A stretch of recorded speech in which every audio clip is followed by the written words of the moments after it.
3 minutes, un conseil, un expert, c'est tout de suite sur l'antenne de We Do Biz. Vous êtes entrepreneur, vous souhaitez travailler avec des organismes publics, de grands groupes privés ou des clients internationaux. La certification ISO 9001 peut être exigée, imposée ou simplement un argument supplémentaire pour décrocher ces marchés.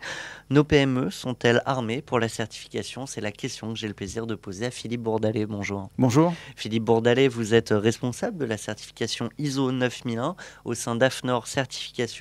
Alors c'est vrai que j'entends souvent des entrepreneurs évoquer la certification en disant que ça coûte cher, que c'est long à mettre en place et que c'est compliqué. Ce sont des freins légitimes?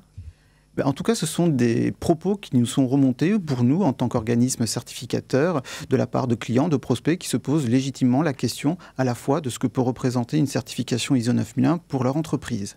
Bien entendu, ces entreprises, qu'elles produisent des produits ou des services, ne nous ont pas attendus pour faire de la qualité.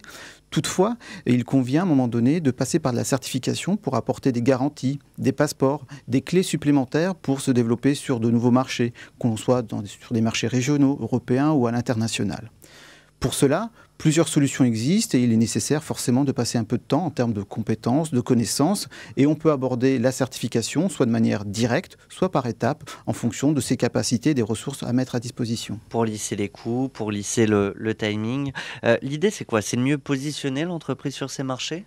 Bien entendu, et il faut surtout rappeler que la qualité, notamment, est la valeur numéro 1 des entreprises à l'international. C'est un point important qu'il faut avoir en tête par rapport à sa volonté de pouvoir développer son entreprise, sa TPE, sa PME sur ces nouveaux marchés. Ce qu'il faut surtout rappeler par rapport à la démarche qualité et à la certification ISO 9001, c'est qu'elle a la capacité et de vous aider à développer la productivité. C'est-à-dire qu'en mieux structurant, en mieux rationalisant les processus, le fonctionnement de l'entreprise, on parvient à faire de réelles économies de fonctionnement.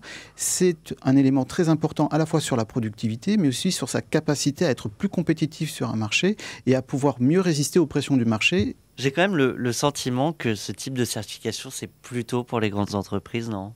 Alors les grandes entreprises se sont engagées vers ces certifications, mais pas uniquement. Et il faut noter que parmi le volume de certifications qui existe au niveau de l'international, à peu près 1 200 000 certificats dans le monde, 80% des nouveaux certifiés sont des PME. Et elles y vont par contrainte, comme je le disais, pour remporter les nouveaux marchés. Il y en a aussi qui font le choix de la certification. Alors, beaucoup d'entrepreneurs font le choix de la certification, car une certification n'est pas uniquement un passeport, c'est aussi un outil du quotidien, un outil qui permet d'apporter de la valeur ajoutée à l'entreprise. Comment cela se traduit? En l'occurrence, la certification permet d'améliorer la prise en compte du client, de favoriser l'innovation, de favoriser le travail en équipe. Elle constitue, au travers du passeport qu'elle délivre, une possibilité d'augmenter les parts de marché à l'export. Finalement et globalement, elle permet de mieux structurer l'entreprise pour son développement. Eh bien, Philippe Bourdalet, un grand merci à vous. Et quant à moi, je certifie qu'on vous retrouve dès la semaine prochaine pour une nouvelle chronique expert AFNOR sur We Do Biz. Merci à vous. Merci, au revoir.